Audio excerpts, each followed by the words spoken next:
Okay, and here's your run from Sunday.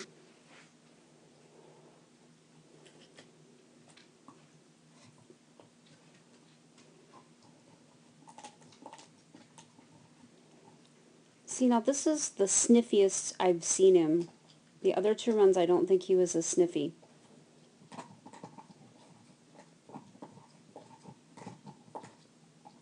There he goes.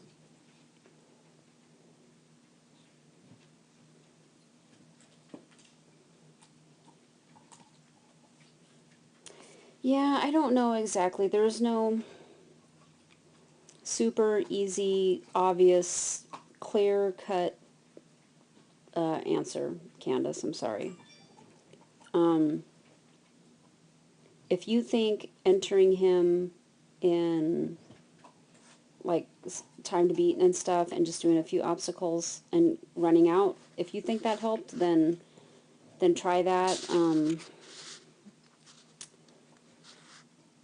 The only other thing I can say is try to start without doing a lead out at all. So in this course, you could have started kind of over to the side and kind of start back like away from the jump so you can sort of run at this jump, and then you would have had to run up here like this. It would have been kind of hard. Or you could have done it from that side that you're on too. Just kind of start farther away from the jump and, you know, ready, ready, ready, and then go. I don't know if that's going to help or not. Because he sure was sniffy here in the beginning, but then he like snaps out of it. So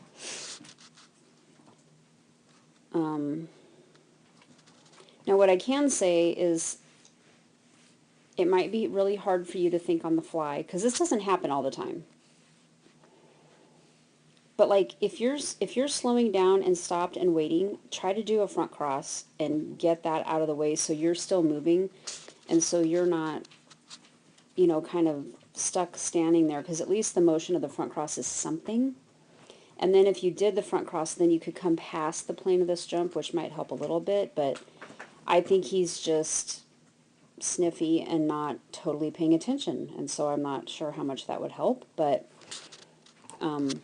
if something like that, you know, maybe in the beginning, like the first 4 obstacles, you can sort of have that in the back of your head, like, okay, if he starts sniffing and stuff, I'm going to do a front cross, I'm going to get in his face, and then I'm going to keep moving. You know, I don't know. No super good answer. Sorry.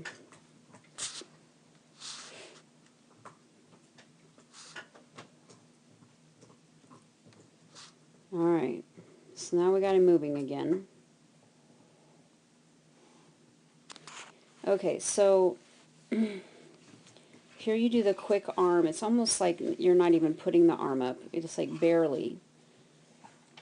And I would bet that if you held the, like, especially if you're doing a rear cross, if you put the right arm up and held it up the whole time here, I think he's going to go to this jump better than he already is. Now, what happened here was you should have been, see your motion here? You should have been doing that now. I mean, he's in front of you. As soon as the dog was in front of you, you can go behind. Now, you don't want it to be abrupt, right? Because then he might not take the jump and he might curl this way. But look, he's ahead of you here. And you're quite a ways from this jump. So you should be able to real gradually cut over behind him. And you didn't do it. You didn't really move behind him until right here. And he's actually over the bar. So he was correct to turn that way.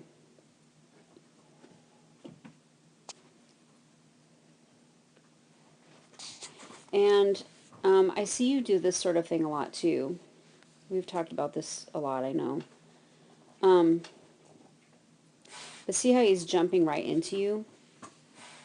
I've seen him do this before, so it's the way that he does it. And it's based on the way that you're handling. Now, the way that you're moving, I mean, your motion is correct. You're kind of moving this way parallel to this. But he's not. He's actually jumping a little bit more perpendicular and into you.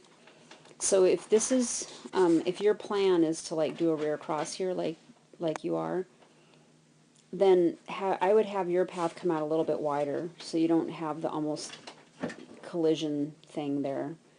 And then you can turn him on the flat and get him going over that jump.